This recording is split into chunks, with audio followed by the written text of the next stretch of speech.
నేను చేశాను, చావులైనా నేను చేశాను, దినాలైనా నేను చేశాను పార్టీ తరఫున. అట్లాగే కొంతమందికి ఆ రోజున నెలవారీ జీతాలు కూడా చెల్లించమని ఆదేశాలు ఇస్తే చంద్రబాబు నాయుడు గారు చెల్లించడం జరిగింది. నా సొంత వ్యాపార సంస్థ కంటే కూడా తెలుగుదేశం పార్టీ ముఖ్యమని చెప్పి నేను ఈ పార్టీ గెలుపు అవసరం అని చెప్పి భావించి నేను ఆ పనులన్నీ చేశాను. అంతకుముందు మీ అందరూ తెలుసు, అంతకుముందు జరిగిన బై ఎలక్షన్లో దాదాపు నాకు తెలిసి 17 మందో 18 మందో కాంగ్రెస్ నుంచి రాజీనామా చేసి వైకాపా తరఫున పోటీ చేసిన అభ్యర్థులు భారీ మెజార్టీలతో గెలిచారు. అది 2012లోనో 14లోనో నాకు గుర్తులేదు, సరిగ్గా 12లో నాకు గుర్తులేదు. అప్పుడు అందరూ అన్నారు నన్ను, ఎందుకు నువ్వు ఈ డబ్బులు వేస్ట్ చేసుకుంటున్నావు, నువ్వు టైం వేస్ట్ చేసుకుంటున్నావు, ఈ పార్టీ గెలిచేది లేదు, ఏమీ లేదు, ఈ చంద్రబాబును కూడా ఎందుకురా నమ్ముతామని చెప్పి మా సొంత సామాజిక వర్గం వాళ్ళే ఆ రోజు నన్ను మందలించారు. సరే, మరి ఒక లక్ష్యంతో నేను దిగాను, ఆయన గెలిపించుకోవడమే నా లక్ష్యం. కాబట్టి ఏమైనా పర్లేదు, నేను ఇట్లాగే ముందుకు సాగుతానని చెప్పి ముందుకు సాగితే కార్పొరేషన్ గెలిచాం, జెడ్పీటీసీలు గెలిచాం, ఎంపీపీలు గెలిచాం, పంచాయతీలు గెలిచాం, తర్వాత జనరల్ ఎలక్షన్లో కూడా గెలిచాం. అప్పుడు శ్రీనివాస్ గారు బీజేపీ అభ్యర్థిగా మా అలయన్స్లో ఉన్నారు. అన్నీ గెలిచాం, జిల్లాలో అంతా నాదే భావిస్తా. అప్పుడు ఖర్చు పెట్టిన ప్రతి రూపాయి నేను ఖర్చు పెట్టింది. తదనంతర పరిణామాలు కూడా తెలుసు. అన్నీ అయిపోయిన తర్వాత నాకు టికెట్ ఇవ్వనని చెప్పి ఆ రోజు ఇంకా ఆన్లైన్లో 5 పెట్టారు ఆ రోజున రేస్లో. సరే, ఏదైతే అదైందని చెప్పి నేను కూడా ముందుకెళ్తే ప్రజా ఆగ్రహం ముందు అక్క మళ్ళీ నాకు సీట్ ఇచ్చారు ఆ రోజు, అంత లొల్లి చేసిన తర్వాత కూడా. అట్లాగే ఆ తర్వాత మరి ఏ రోజు కూడా ఒక ఎంపీగా మరి అక్రమ సంపాదన ఇంకోటి ఆశపడకుండా నిజాయితీగా పార్టీ కోసం, ప్రాంతం కోసం, ప్రజల కోసం కష్టపడ్డా. ఆ ప్రాసెస్లో మీ అందరికీ కూడా తెలుసు, ఆస్తులు అమ్ముకున్నా, వ్యాపారాలు మానుకున్నా. ఇవాళ నేను అమ్ముకున్న ఆస్తులు విలువ హైదరాబాద్లో 2000 కోట్లు, అక్షరాలు 2000 కోట్లు. నేను అమ్ముకున్న ఆస్తులు మీకు కావాలంటే నా 14 యాక్షన్ అఫిడవిట్ తీసి వాళ్ళకి చూస్తే నా ఆస్తులు ఇవాళ వాల్యూ 2000 కోట్లు ఉంటుంది. అట్లా వ్యాపారం కాకుండా కొన్ని విషయాల్లో ఆయన నా పట్ల ప్రదర్శించినటువంటి తీరులో వ్యాపారం కూడా ఆపుకోవాల్సి వచ్చింది. ఆ రోజు కూడా నేనేం బాధపడలా, వాట్ నెక్స్ట్ అనుకుని ముందుకెళ్ళాను. సరే, 19 లక్షలు మళ్ళీ గెలిచాను. ఇక్కడ లోకేష్ గారు మంగళగిరిలో ఓడిపోతే నేను విజయవాడలో ఎంపీగా నేను గెలిచాను. మరి ఆయన పార్టీ ఇన్ఫ్రాస్ట్రక్చర్ అంతా ఇచ్చారు, రిసోర్సెస్ అన్నీ ఇచ్చారు. అట్లాగే పార్టీ యంత్రాంగం మొత్తం ఆయన కోసం కృషి చేసిన ఆయన ఓడిపోయారు. అట్ ది సేమ్ టైం నేను ఎప్పుడు కూడా చంద్రబాబు నాయుడు గారి రూపాయి తీసుకోలేదు, నేను గెలిచాను ఎంపీగా. ఆ తర్వాత చాలా పరిణామాలు మీరు చూశారు. అనేక రకాలైన ఆయన మనుషులను పెట్టి నన్ను అవమానపరచడం జరిగింది. అట్లాగే ఫైనల్గా వచ్చేబడి కార్పొరేషన్ ఎలక్షన్లో మేయర్ సీటు లేడీ అయినప్పుడు నేను జనరల్గా ఢిల్లీలో ఉన్నాను. ఫోన్ చేసి కార్పొరేషన్ ఎలక్షన్స్ ఏం చేస్తామని అడిగారు నన్ను చంద్రబాబు నాయుడు గారు. ఏం లేదు సార్, నేనేం ఆలోచించలేదు, ఇన్ఛార్జ్లు ఉన్నారు కదా వాళ్ళు చూసుకుంటారంటే, కాదు మేయర్ అభ్యర్థి ఎవరిని పెడుతున్నారు అంటే నాకు తెలియదు సార్ అన్న.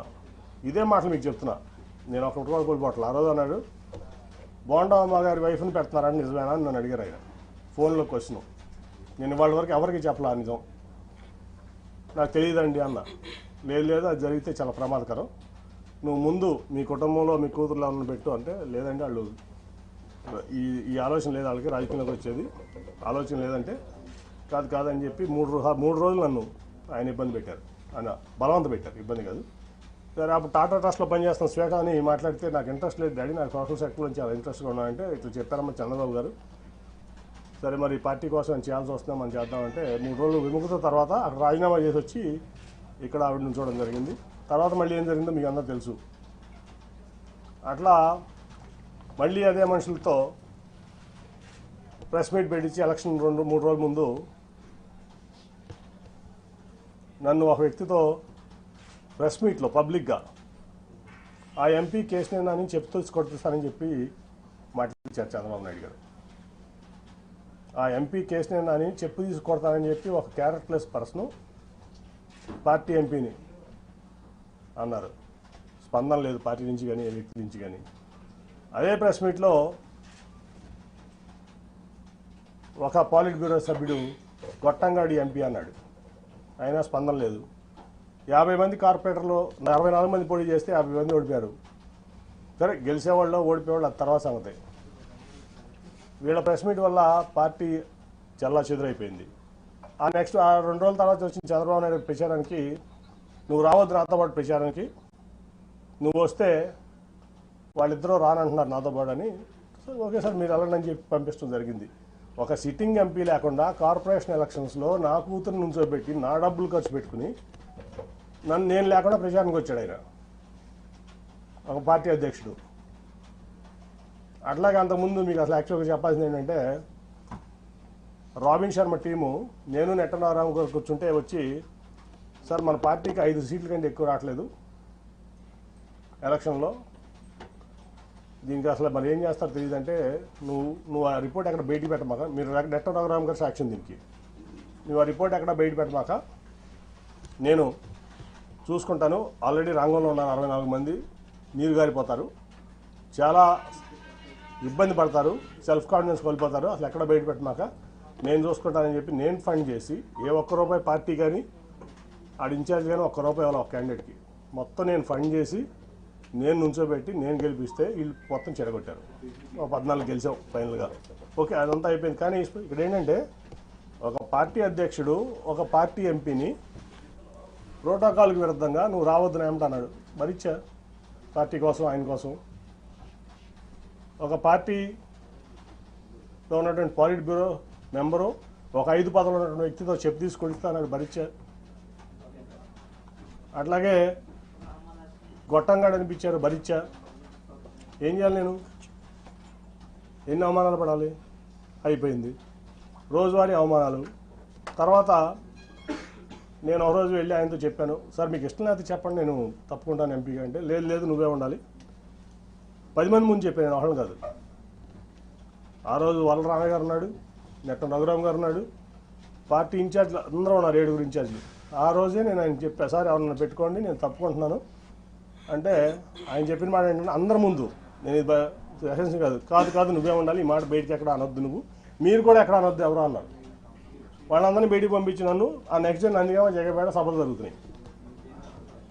లేదు నువ్వు ఆ మాట అనమాక, నువ్వే నుంచోవాలి ఎంపీగా, మళ్ళీ నువ్వు లేకపోతే పార్టీ ఇబ్బంది పడుతుంది, రేపు జగపేటకు నందిగామ సభకు కూడా నువ్వు రావాలి, లేకపోతే సభలో సక్సెస్ అవ్వని చెప్తే, ఓకే సార్ మీరు ఏది చెప్తే అది చేస్తారు, కానీ అవమానాలు నేను భరించలేకుండా ఉన్నాను, వీళ్ళతో కలిసి పనిచేసే పరిస్థితి నాకు లేదు, కాబట్టి నాకు రిలీఫ్ ఇప్పిస్తున్నా అంటే ఒప్పుకోలేదు ఆయన. లేదా ఆ రోజు రాజీనామా చేసేవాడిని, ఇవాళ దాకా ఆగేవాడిని కాదు. తర్వాత అయిపోయింది, సరే ఎవరికో నా కుటుంబ సభ్యుడికి ఎంపీ సీట్ కావాలనుకున్నారు, ఇవ్వచ్చు తప్పలేదు.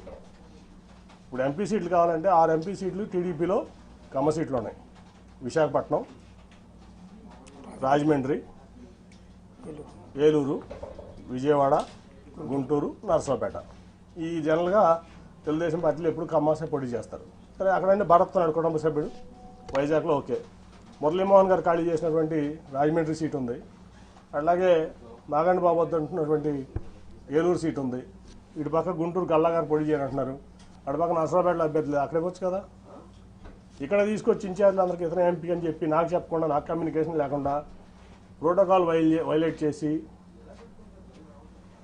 ఎక్కడ కూడా నేను ఎక్కడికైనా వెళ్తే వాళ్ళు పార్టిసిపేట్ చేయకుండా, అతను వెళ్తే పార్టిసిపేట్ చేస్తూ, రాష్ట్ర అధ్యక్షుడు అచ్చెన్నాయుడు కూడా నన్ను సభలుగా ఆహ్వానించిన సభలకు అతను వెళ్తాడు. చెప్తే నేను మానేసేవాడిని, ఆ రోజు మానేసేవాడిని. అట్లాగే తిరువురు సభ మీ అందరూ తెలుసు. తర్వాత ఆ తర్వాత 3 పంపించారు, ఆల్పాటి రాజా గారిని, నెట్టం రఘురామ్ గారిని, మన కొనకొండ నారాయణ గారిని. 3 పెద్ద మనుషులు, గౌరవప్రదమైన వ్యక్తులు. పాయింట్లు ఏంటంటే 3 పాయింట్స్ దీంట్లో. లోకేష్ గారు, నేను అతనికి అప్పచెప్పా కదా సభ బాధ్యతలు, కేసు నాని అన్న ఎందుకు ఇంటర్ఫియర్ అయ్యాడు అనేది లోకేష్ గారు అన్నారు మాతో. అంటే నాకు ఎవరు చెప్పారు, నాకు అఫీషియల్ కమ్యూనికేషన్ ఉందా, లేకపోతే మీ ముగ్గురులో ఎవరైనా చెప్పారా అతను వస్తున్నాడని, కానీ అతనికి అప్పచెప్పారని. పొద్దున్న టెలికాన్ఫరెన్స్లో అచ్చెన్నాయుడు గారు చెప్పారంటారు. నేను టెలికాన్ఫరెన్స్లో ఎప్పుడు లేను ఈ పార్టీలో, ఏ రోజు నేను టెలికాన్ఫరెన్స్లో ఉన్నాను, జూమ్ కాన్ఫరెన్స్లో ఉన్నాను, నేను పార్టీ ఇంటర్నల్ మీటింగ్లో ఉన్నాను, ఎందుకంటే అవన్నీ వేస్ట్ అని నా అభిప్రాయం. సో నేను లేను, కనీసం మీరు ముగ్గురు చెప్పాలి కదా. ఆ రోజు ముందు రోజు ఆల్పాటి రాజా గారును రఘురామ్ గారు నాకు ఫోన్ చేసి మీరు వస్తున్నారా అంటే నేను వస్తున్నానని చెప్పాను. ఎందుకంటే అధినేత వస్తున్న సభకు నేను రాకుండా ఎట్లుంటాను, మీరు అయితే రేపు సన్నాహక సభకు ఏర్పాట్లు చేయాలి, మీరు గైడ్ చేయాలి దాన్ని రెండు అంటే వెళ్ళా. ఆ రోజు కూడా అప్పుడు తెలియజేసి నేను వెళ్ళేవాడిని కాదు. వెళ్ళిన తర్వాత రౌడీ మొక్కలతో నన్ను కొట్టించాలని చూశారు. మా వాళ్ళందరూ కలిసి అడ్డం పడి నన్ను రక్షించుకున్నారు. పోలీసులు కూడా చాలా యాక్టివ్గా ఉండి నన్ను రక్షించుకున్నారు. అంటే నా కుటుంబంలోనే చిచ్చు పెట్టి నా కుటుంబ సభ్యుడితోనే నన్ను కొట్టించాలని కూడా మరి లోకేష్ గారు ఎందుకు అనుకున్నాను నాకైతే అర్థం కాల. నేనేం చేశాను, ఈ పార్టీకి ద్రోహం చేశాను? నేనేం తప్పు చేశాను? 9.5 ఏళ్లలో నేను చేసిన తప్పు ఒకటి చూపించండి. పార్టీ పట్ల కానీ, విజయవాడ పట్ల కానీ, విజయవాడ ప్రజల పట్ల కానీ. ఎందుకు నన్ను ఇట్లా చేస్తున్నారు? ఎందుకు నన్ను అవమానపరచాలనుకుంటున్నారు? మీరు జైల్లో ఉంటే నేను మీకు అండగా లేనా? మీ కుటుంబానికి అండగా నిలబడ్డా కదా. సో ఇవన్నీ చూస్తే చంద్రబాబు మోసగాడని చెప్పి ఈ ప్రపంచానికి తెలుసు. కానీ ఇంత పచ్చి మోసాలు చేస్తా, దగాలు చేస్తా, కుటుంబాల మధ్య చిచ్చు పెడతా ఈ రకంగా చేయడం అనేది భావ్యం కాదు. సరే, ఆ రోజు రాజీనామా లేక సబ్మిట్ చేస్తా అని చెప్పి ఇవాళ మెయిల్లో పంపిస్తాను స్పీకర్ గారికి. అట్లాగే నా పార్టీ రాజీనామా లేక కూడా అది పంపించగానే ఇది కూడా పంపిస్తారు. అట్ ది సేమ్ టైం మర్యాదపూర్వకంగా మన ముఖ్యమంత్రి గారిని కలవడం జరిగింది. ఆయన అనేక సార్లు విజయవాడ వచ్చారు సభకి. యాక్చువల్గా నేను అటెండ్ అవ్వాలి, ఎందుకంటే ఒక ఎంపీగా గవర్నమెంట్ ప్రోటోకాల్ ప్రకారం ముఖ్యమంత్రి వస్తున్నప్పుడు నేను అటెండ్ అవ్వాలి. అది నా బాధ్యత, హక్కు కూడా. కానీ ఏ రోజు పార్టీ నన్ను అటెండ్ అవ్వద్దని చెప్పడం వల్ల నేను అటెండ్ అవ్వలేకపోయా. ఇవాళ వరకు ఒక్కసారి మాత్రం రాష్ట్రపతి వచ్చినప్పుడు రాజ్భవన్లో కలిసి నేను విష్ చేశాను ఆయన, అంతే తప్ప నేను ఇంతవరకు ఆయన ఎప్పుడు డైరెక్ట్గా కలవడం జరగలేదు, ఫోన్లో కూడా మాట్లాడలేదు. ఇవాళ వెళ్ళాను, బాగా రిసీవ్ చేస్తున్నారు ఆయన నన్ను. ఖచ్చితంగా మనం కలిసి ప్రయాణం చేద్దామని చెప్పి ఆయన చెప్పారు. కాబట్టి నేను పార్టీకి రాజీనామా చేశాను కాబట్టి ఇప్పుడు నేను ఫ్రీ బర్డ్ని. సో నా నిర్ణయాలు నేను తీసుకుంటా. ఒకటైతే గ్యారంటీ, చంద్రబాబు నాయుడు అనే వ్యక్తి పచ్చి మోసగాడు, దాంట్లో డౌటే లేదు. ఈ రాష్ట్రానికి పనికిరాని వ్యక్తి అతను. సరే, జనం దేవుడు అనుకుంటారా, లేదా కులపరంగా అనుకుంటారా, మీడియా పరంగా అనుకుంటారా, లేదా మరి ఎందుకు అనుకుంటారో అది ఇది. కానీ ఈ జగన్మోహన్ రెడ్డి గారు అయితే పేదల పక్షపాతి, నిరుపేదల పక్షపాతి.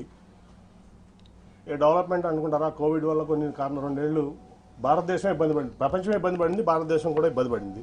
సరే, డెవలప్మెంట్ అవ్వదు, అటు ఇటు అవుతుంది. కానీ ప్రజలను హ్యాపీ పెట్టే దాంట్లో దాదాపు 2 లక్షల కోట్ల చిల్లర వాళ్ళ వరకు సంక్షేమం ఇచ్చారు ఆయన.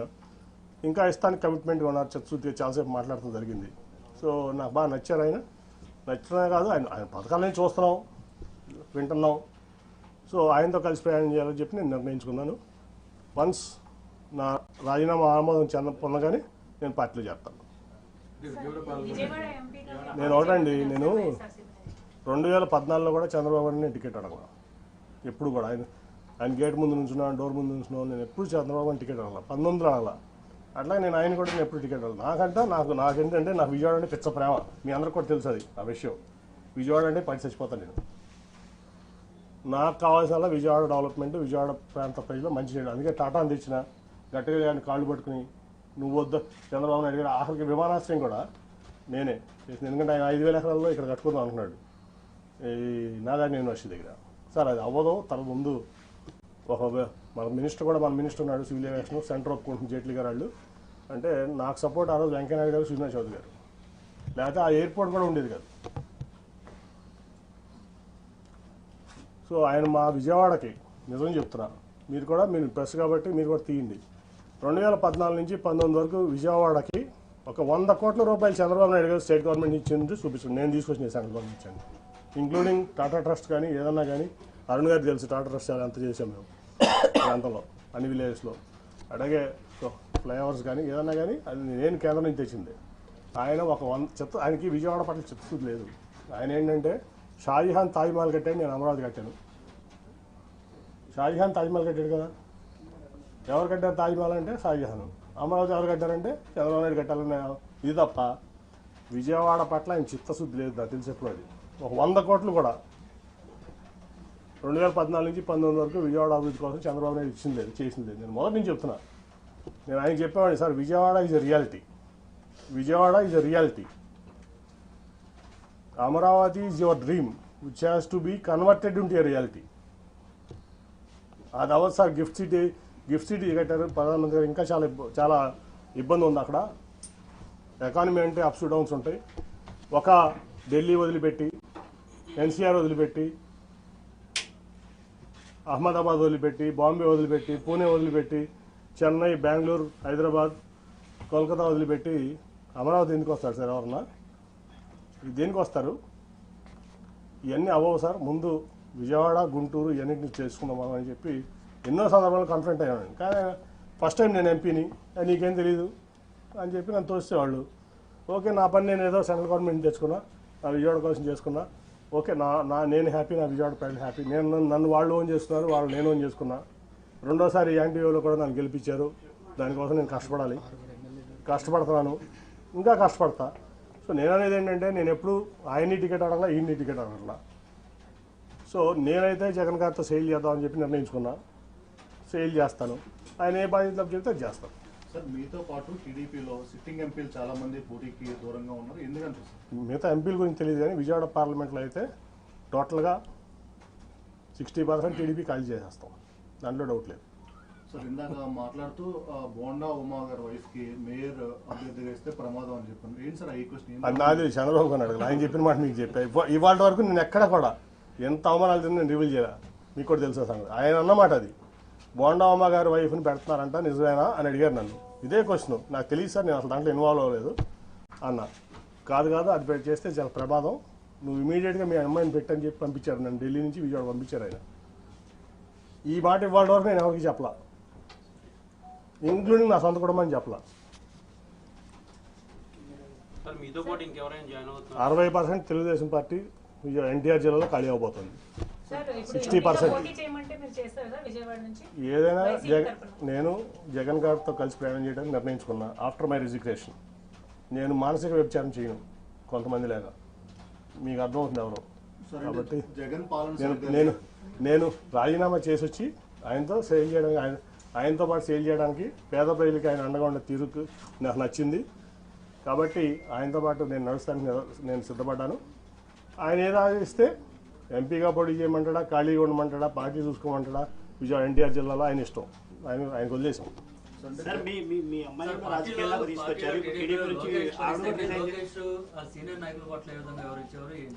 సార్ అవన్నీ చెప్పను, ఒకటైతే చెప్పనా. ఇప్పుడు లోకేష్ గారు పాదయాత్ర ఏంటని, ఏం రైట్ ఉందని పాదయాత్ర చేయడానికి? ఆయన గెలిచిన ఎమ్మెల్యేనా, గెలిచిన ఎంపీనా? ఏం రైట్ ఉంది అంటే? చంద్రబాబు నాయుడు గారు కొడుకు కాబట్టి ఓడిపోయినా గెలిచినా నువ్వు ఎట్లా అయినా సరే పార్టీ మీ నాన్నగారిది కాబట్టి నువ్వు ఏదైనా చేస్తావా? ఏం త్యాగం చేసావు ఈ సమాజం కోసం, ఈ రాష్ట్రం కోసం? నువ్వు ఒక ఎంపీ వచ్చి, నువ్వు ఓడిపోయిన ఎమ్మెల్యే నువ్వు, ఒక ఎంపీ వచ్చి నీకు జీహూదు రావాలా? గెలిచిన ఎంపీ, యాంటీవేవ్లో గెలిచిన ఎంపీ, నీ యోగాలో నేను పాల్గొనాలా? ఎట్లా పాల్గొంటాను? ఏం ప్రోటోకాల్తో పాల్గొంటాను? నువ్వు ఆఫ్టర్ ఆల్ ఓడిపోయిన ఎమ్మెల్యే నా ముందు. ఆఫ్టర్ ఆల్ పార్టీ రిసోర్సెస్ వాడుకున్నావు, పార్టీ ఇన్ఫ్రాస్ట్రక్చర్ వాడుకున్నావు, మీ నాన్నగారి పలుకుబడి వాడుకున్నావు, మీ తాతగారి పలుకుబడి వాడుకున్నావు, అన్నీ వాడుకుని నువ్వు ఓడిపోయావు. నువ్వు నాకు రూపాయి డబ్బు ఇవ్వలేదు, నువ్వేమి ఇవ్వలేదు, నేను గెలిచా రెండు సార్లు. నీ పార్టీని బుధాల మీద పెట్టి మోసా కృష్ణా జిల్లాలో 2013 నుంచి 14 ఎలక్షన్ అయ్యే వరకు. నా ఆస్తులు అమ్ముకున్నా, వ్యాపారాలు మానుకున్నా. ఏం రైట్ ఉంది నీకు? ఏం త్యాగం చేసావు ఈ పార్టీ కోసం కానీ, సమాజం కోసం కానీ? నువ్వు ఏం రైట్తో యోగాలను చేసావు? ఏం రైట్తో నువ్వు సీనియర్ని శాసిస్తున్నావు? ఏం రైట్ ఉంది నీకు? ఓ 10 సార్లు ఎమ్మెల్యే చేసావా? 10 సార్లు ఎంపీ చేసావా? ఏం ఆస్తి అమ్ముకున్నావు? నేను ఆస్తులు అమ్ముకున్నాను, 2,000 కోట్ల రూపాయల ఆస్తులు. నేను ఈ పార్టీ కోసం అనండి, నా ప్రజా జీవితం కోసం అనండి, నా వ్యాపారం ఆపుకున్నా. నువ్వు హెరిటేజ్ ఆపుకున్నావా? మీ నాన్నగారు వచ్చిన నుంచి ఇప్పుడు వరకు మీ కుటుంబం ఆస్తి అమ్మిందా ఈ పార్టీ కోసం? ఏం త్యాగాలు చేశారని నువ్వు యువకులను చేస్తావు? మమ్మల్ని ఎట్లా ఉన్నామంటావు? ఏం రైట్ ఉంది నీకు?